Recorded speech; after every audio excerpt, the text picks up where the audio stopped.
Us now for more insight on the situation in the Middle East is Ali Vaez. He's the Iran project director at the International Crisis Group. He's also a former United Nations official.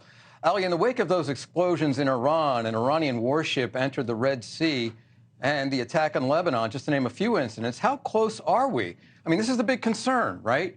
These continued attacks from Hezbollah into Israel, and now this attack from Israel into the heart of Beirut. How close are we to a widening of this war to a multi-front war for Israel? We're getting closer and closer, Mike. The risks are rising by the day. Now we have had a series of attacks. One, as you mentioned, in Lebanon, targeting a senior Hamas leader, and the one that happened today in Iran, the terrorist attack in the province of Kerman. And also the one before these two, which targeted the senior Revolutionary Guards commander in Syria, General Mousavi.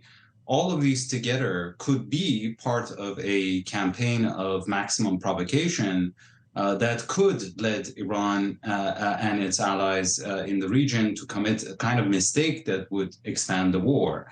That might be one explanation of what's happening, but actually what happened in Iran today could also very well be an ISIS attack and has nothing to do with Israel. There's also that possibility. Right. There are no shortage of people within Iran and around Iran that would have a grudge, let's say, against the Iranian regime. But let me ask you about Hezbollah specifically. I mean, Hamas is one thing. Hezbollah, from my understanding, is militarily more powerful, has more weapons at its disposal with which to attack Israel. At that point, you start to think about what is the U.S. role here? Because remember, in the wake of October 7th, the U.S. sent warships to deter Hezbollah into the eastern part of the Mediterranean Sea. Absolutely. I think both sides are engaged in a game of deterrence, which at the end of the day is a psychological game. Iranians, I think, and their allies right now, given the hits that they have suffered over the past week specifically, and especially if Israel is indeed the culprit behind the attacks in Iran today, they probably feel the urge of trying to do something to restore deterrence. And that's where you have an increased risk of mistake or miscalculation that could result in tension spiraling out of control, regardless of whether the U.S. has two carrier groups in the Red Sea and the Mediterranean or not.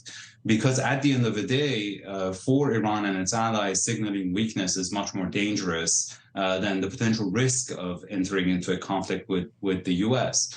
And the other way around, in the sense that, we've had now a coalition, a maritime coalition in the Persian Gulf. The U.S. has now put together a maritime coalition in the Red Sea to deter the Houthis in Yemen from targeting shipping in open seas. And it hasn't worked so far.